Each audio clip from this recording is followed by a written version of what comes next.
Today, we're diving deep into the realms of transformation, into the magic that happens when you feel it until it manifests. We're talking about the power of feeling and why feeling is indeed the secret to creating the life you desire. Let's take a journey into the quantum field. Now, you've heard me say it before, going from the old self to the new self is a profound process. It's not just a shift in mindset, it's a neurological, biological, chemical, hormonal, genetic death of the old self. It's a rebirth, a rewiring of your entire being. And in this journey of change, many find themselves in the river of the unknown, in that void where predicting the future seems impossible. But I'm here to tell you, my friends, the best way to predict your future is to create it. Not from the known, but from the unknown. It's about understanding that you can't wait for external circumstances to change how you feel inside. You can't wait for wealth to feel abundance or success to feel empowered. It's the old model of waiting for external events to dictate your internal state. The quantum model of reality, the one we're delving into today, is about causing and effect. It's about realizing that when you feel whole, healing begins. When you feel empowered, success follows. When you recognize your worth, abundance flows. It's about understanding that feeling love for life and for yourself attracts the right relationships. Feeling awe in the moment invites mystical experiences. And when gratitude becomes your state of being, your desired job is on its way. Now let's talk about the emotional signature of gratitude. It's about giving thanks when you receive something. But what if, just what if, you were to feel thanks before it manifested? Can you wrap your mind around the idea that by feeling gratitude in advance, your body believes it's experiencing the future in the present? Gratitude, my friends, is the ultimate state of receivership. So here's the challenge for you. Can you believe in a future that you can't see or touch yet? Can you fall in love with a potential that already exists in the quantum field, where infinite potentials reside? It's about selecting a new potential and emotionally embracing that future reality so deeply that your body, your unconscious mind, believes it's living in that reality right now. And guess what? Your brain and body respond to this. They physically change to reflect the experience as if it's already happened. It's the power of thought alone, creating physical evidence in your brain and body. So relax, my friends, because when the evidence is there physically, the experience is on its way to find you. Now let's take a moment to appreciate the intelligence that's giving you life right now. It's the force that keeps your heart beating, your food digesting, and orchestrates trillions of functions in every single cell of your body. This intelligence is both personal and universal. It's within you, all around you, yet unseen, unfelt, untasted. It is the consciousness, the awareness, the observer observing you into life. And I always tell our advanced students, you're either defined by a vision of the future or the memories of the past. Why? Because your brain, in the emotion you're experiencing, is linked to the chemical residue of the past. That bitter feeling, frustration, suffering, it's all tied to events that you emotionally connect with. But what if I told you, we don't need to revisit those events? Whether it's abuse, trauma, or a difficult past, we don't need to open that box. What we need to do is overcome the emotion, the lasting imprint of the event. Imagine this. You sit down and your body starts seeking to recreate that emotion, the identity it's familiar with. It's like training an animal. You allow the body to feel the emotion and then settle it down into the present moment. As you do this, you're telling your body that it's no longer the mind, that your will is greater than the programmed response. You're lowering the volume to that emotion, breaking the addiction to it. And the beautiful side effect of breaking that emotional addiction is joy, it's freedom. Your body no longer wants to be tormented, it craves release. And that release is the gateway to a new, liberated you. Now I get it. Emotions are part of our human experience. And I'm not saying we shouldn't feel them. We should, and we should feel them completely. But what people truly desire more than anything is freedom. And I've seen transformation happen across every culture, skin color, shape, size, and age. The radiance that emanates from someone who has worked to overcome themselves is real. It's a different light behind their eyes, a transformed physical presentation. And that radiance, my friends, is joy. It's freedom.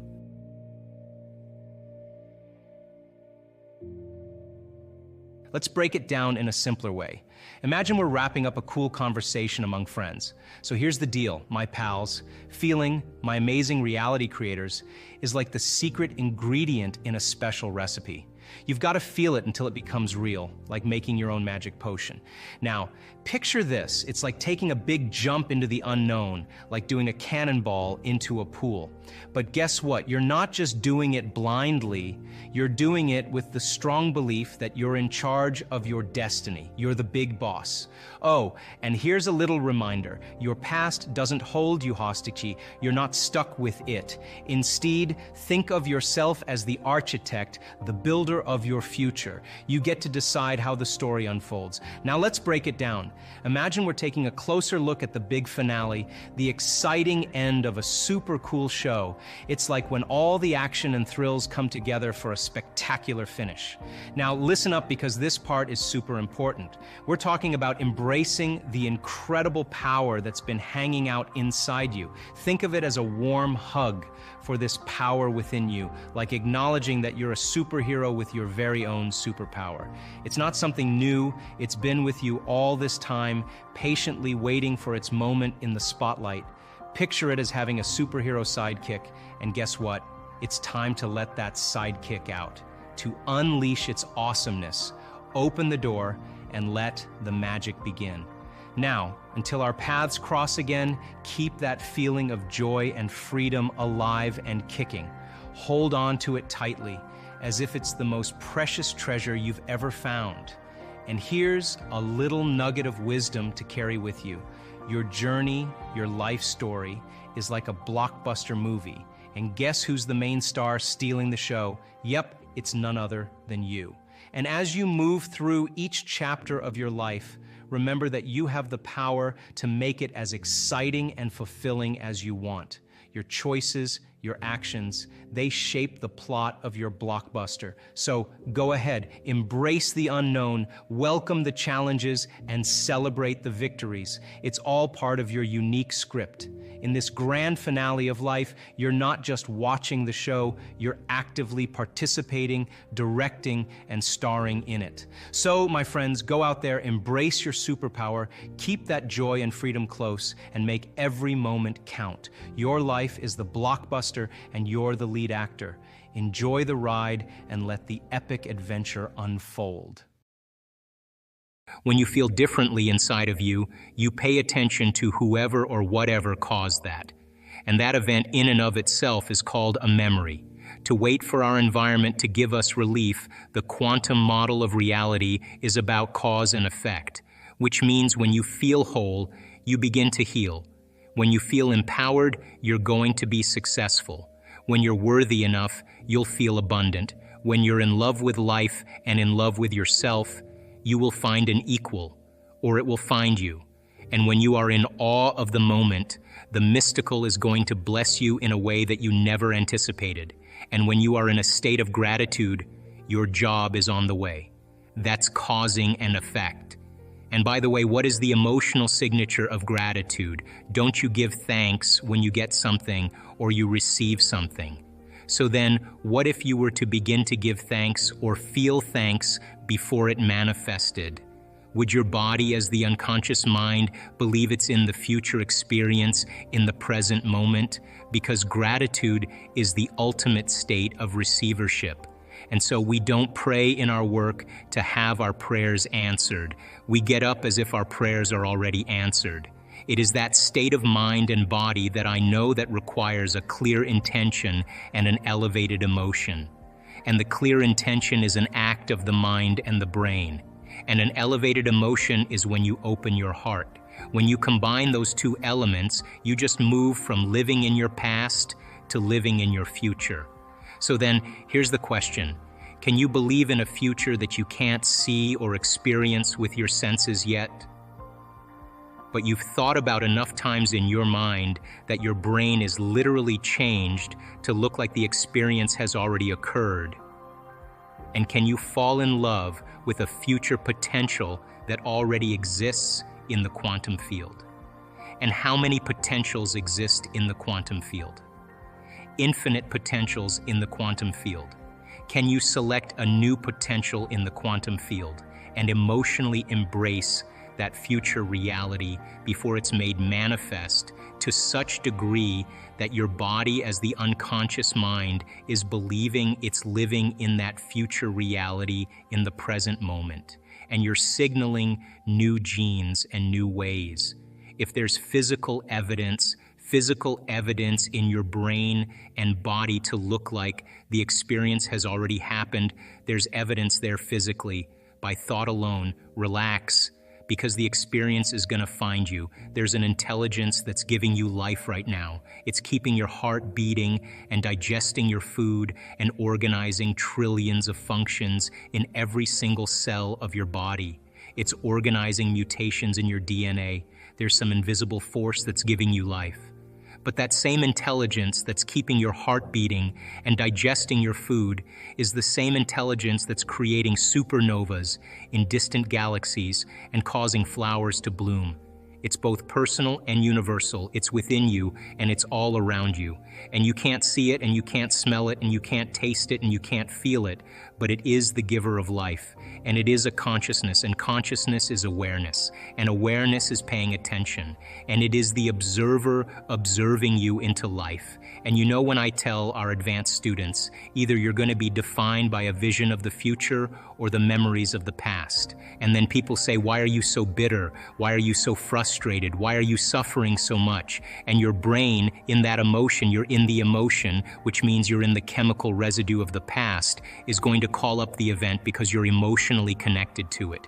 And you're going to say, I'm this way because of that past experience. So then imagine what I do with people. We have people that have been abused. We have people that have been traumatized, that have been assaulted. We have people that have had very, very difficult pasts. And have you ever heard me say to revisit the event? Have you ever heard me say that? Never do we need to revisit the event, because once you do, you open the box. But what we want to do is overcome the emotion, because that's just what's lasting from the event.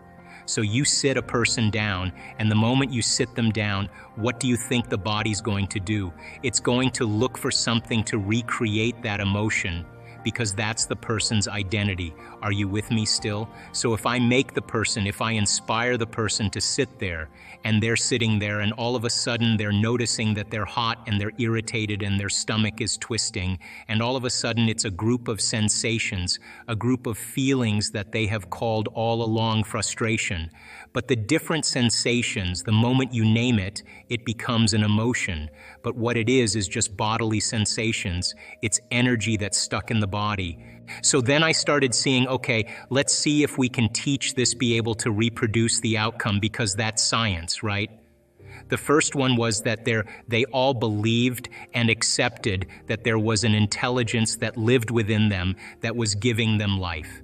And then these people you interviewed who had had injuries that overcame. No, these are people were with cancer, MS, Lou. This Parkinson's disease got better. Yeah, just spontaneously, it's called a spontaneous for you. I mean, so I believe there was an intelligence, there was some invisible life force they were connected to that. They felt like they had lost their connection till they became separate and disconnected from. And that when they got the diagnosis, they woke up and said, man, I got to connect again, and I got to connect to my essence. And so they developed a relationship with it.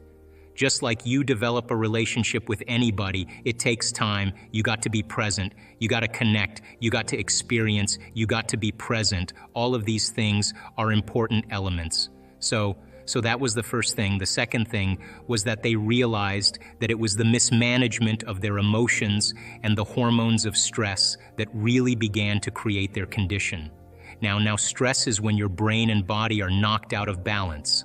The stress is when your body's not that of homeostasis, We have an innate mechanism in our body that returns us back to order. So then if someone cuts you off on the LA freeway, you have an emotional reaction, but 15 minutes later, you're back to driving and you're over it. Right? That's all organisms in nature can tolerate short-term stress. Everyone's all day long, all week, all year. Yeah, so if you're reacting to like a Tyrannosaurus, Rex is chasing you, you have to make a decision. Am I going to use 20% of my energy? I'm going to use 100%. So it turns out when you're reacting to traffic 200%, all right, after reacting to your coworker sitting in the cubicle next to you, you're turning on that response, and what was once very adaptive becomes very maladaptive. Because when you turn on the stress response and you can't turn it off now, you're headed for disease because nobody can live in emergency mode for that extended period of time. Well, human beings, we can turn on the stress response just by thought alone. You can think about your problems and you're producing the same biological effects. So those chemicals give the brain and body a rush of energy, and people become addicted to that rush of energy. So now they use the problems and conditions in their life to reaffirm their addiction to that emotion. They need the bad job, they need the poor relationship. So that means they become addicted to the life that they don't even like. Why do we need the bad job or bad relationship and stay stuck? Because it's a conditioned response. So listen, if you get angry at a coworker and all of a sudden you get arousal in your brain and body, right? You get a rush of energy. When you start noticing that your body starts dropping, your brain starts noticing your energy starts dropping, you're automatically going to have the image of the coworker in order to give your body the jolt. Right? So all of a sudden people become addicted to their own thoughts, right? So these people realize that, oh my God, I've been mismanaging my attention and energy, and I got it. I got to get beyond my past. I got to get beyond these emotions. I got to make some big changes. I got to break the habit of being myself. I got to stop being this person. Now that sounds really good theoretically and philosophically, but change is such a hard thing. All right, because the moment you come back to your senses and you step back into your life and you see that person, or you go to that place, or you're with that experience, so many people are unconsciously reacting in their thoughts and feelings to everything in their environment. So now their environment is controlling how they think and feel. So they realize that in order to change, they've got to be greater than their environment, greater than the conditions in the world, greater than the circumstances in life. Be mindful of that every time it comes up, to be like, okay, I'm going to think differently. I'm not going to react this way. I'm not going to go back. I'm not going to go back, because the moment you start reacting emotionally, emotions are a record of the past. And if those emotions are driving your thoughts, you're thinking in the past. And if you can't think greater than how you feel, and you believe your thoughts have something to do with your destiny, you're creating more of your past, right? So it turns out that the repetition of thinking and feeling and thinking, these loops that people get caught in, condition their body to subconsciously become the mind of that emotion, which means now their unconscious mind is believing they're living in the same past experience, 24 hours a day, 7 days a week, 365 days a year. I kind of move past the word visualization because I think it kind of conjures up a little bit too much of a spiritual association. The word that's used in science is called mental rehearsal. In mental rehearsal, there's two types of mental rehearsal. There's what's called internal mental imaging, which means you're in the scene as the first person experiencing it. And then there's called external mental imaging, which is you're observing yourself in the scene. Turns out that when you are actually in the first person and not the third person, that action of rehearsing what you're doing produces the strong biological change. Now let's talk about this. You can take a group of people that have never played the piano before, and you can do a functional brain scan on them, and then you can teach them one-handed scales and chords, and they'll practice those chords 2 hours a day for 5 days. At the end of 5 days, they grow a whole new set of circuits on the opposite side of the brain. Well, that makes sense. You learn something new. Learning is making new synaptic connections. You get your body involved with some instruction. When you get your body involved, you're going to have a new experience. Experience enriches the brain. You pay attention to what you're doing. You've got to pay attention and stay present. And if you repeat it over and over again, firing and wiring, you assemble new networks of neurons equal to your experience. Nothing new there, but you can take a group of people and you can have them close their eyes. Do a brain scan on them before the experiment. 5 days later, do a brain scan after. And for 2 hours a day, they mentally rehearse playing those scales and chords. At the end of 5 days, they grow the same amount of circuits in their brain as the people actually physically doing the exercise. So what's the relevance? Number one, when you're truly focused and you're truly paying attention, your brain does not know the difference between what's going on out there and what's going on in here. So the thought becomes the experience, and the brain looks like it's been playing the piano for the last 5 days, but they never lift a finger. Now, from a biological standpoint, our brains are a record of the past. They're an artifact of everything we've learned and experienced to this moment. When we prime the brain to change its circuitry before the experience, now the brain is no longer a record of the past. It's now a map to the future. And so as we warm up those brain circuits, it's more easy for us to slip into a supernatural behavior. If you take those people and you set them from the piano, and they've never played the piano before, but they've been mentally rehearsing for the last 5 days, they'll play those scales and chords like magic. They just learned how to do it just by changing their internal state. Take a group of men.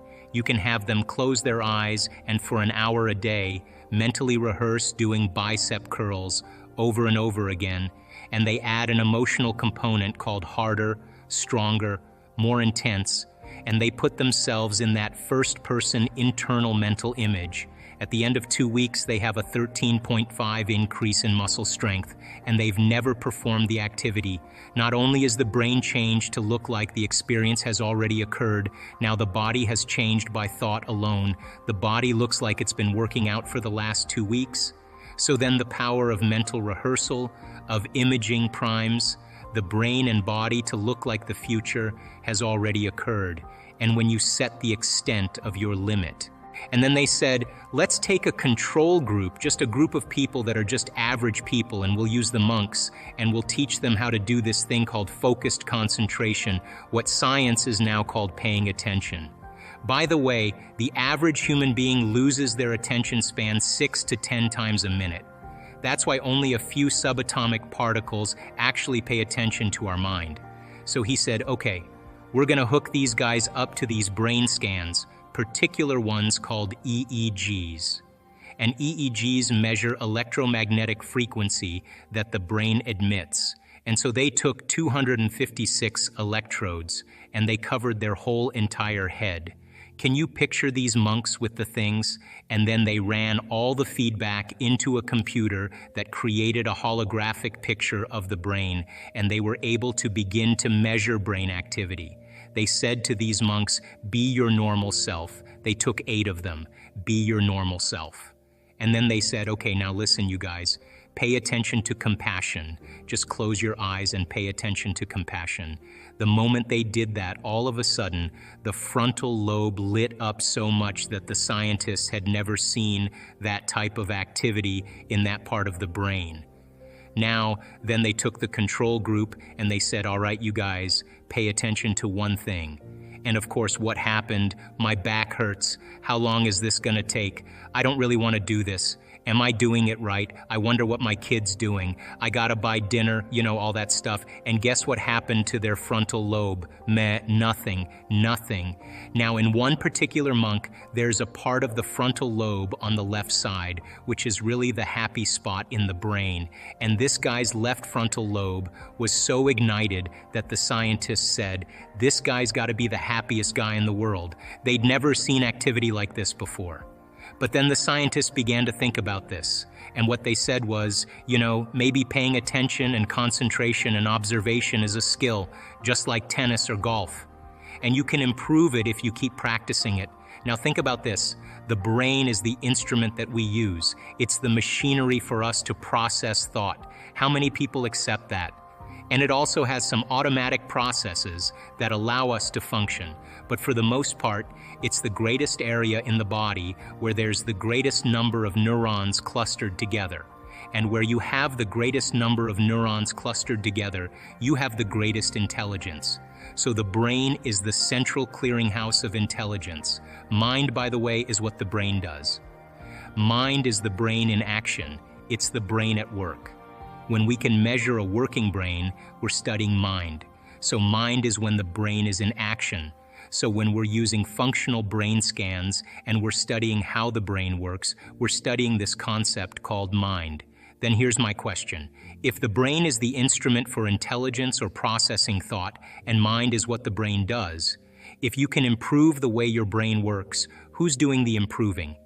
And it's that nasty 13-letter word called consciousness.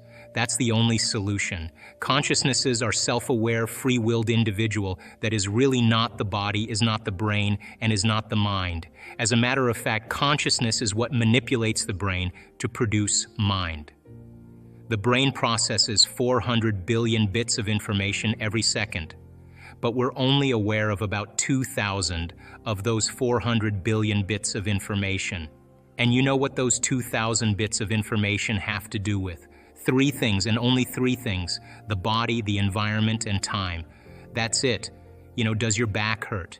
Do you have a headache? Are you tired? Is it too cold in here? Is it too bright in here? Is it too dark in here? Do you like the way the person smells sitting next to you? Do you even like the person next to you? How long's this guy gonna talk before we can break?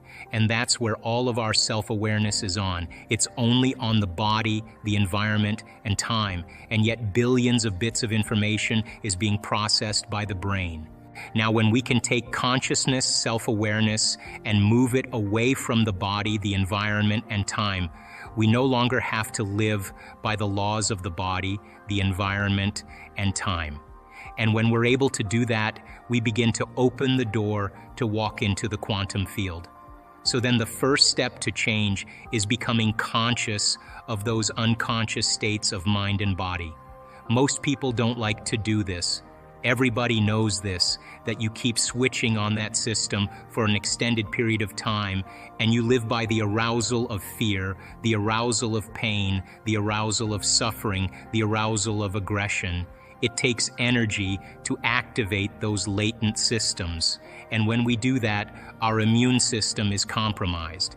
The energy that's mobilized for emergency, for the threat in the outer environment, compromises the energy in our inner environment, and we are then more susceptible to the conditions in our outer environment. And as Greg said, you have to look at to see what keeps you in balance. And stress and living in survival is when you're not that balanced, not that homeostasis. We can tolerate that short term, but if you keep exposing yourself to the same stimulation, or you have a thought of some worst-case scenario in your mind, you're actually knocking your brain and body out of balance by thought alone. And this is where it gets dangerous, because the conditioning response, the worst-case scenario, the image we create in our mind, and the emotion that we perceive is the stimulus response that's conditioning the body to subconsciously live by the arousal of fear, as an example. So that internal environment becomes compromised and the immune system dials down. And why is that? Because we are more reactionary or responding more to the environment. So, and Greg, you know this, that in a time like this, when everybody's feeling fear, that seems natural and normal. But what we're looking for is supernatural. And that's the new consciousness that has to emerge as a result of this wake-up call. This is a perfect opportunity for people to be in a retreat, but instead of being in some tent or some hut in the Himalayas, or being in some hotel, you're in the comfort of your own home. And it's true, you break from routine and you're not going to the same place and seeing the same people and doing the same thing. And that causes you to step outside of familiar territory. So then when we practice the inward work, when we practice meditation, as an example, and you have the ability to take a moment and be present and truly open your heart, our research shows that you are going to actually create a state of information that's no longer coming from your outer world, that there's danger in there. But when you start falling into the present moment and opening your heart, your immune system in 4 days can strengthen by 50%. Now, I know most people will say, I don't really want to do it now, it's just too hard. No, no, no, this is the time. This is the time that we've been practicing for. This is the time where it matters the most.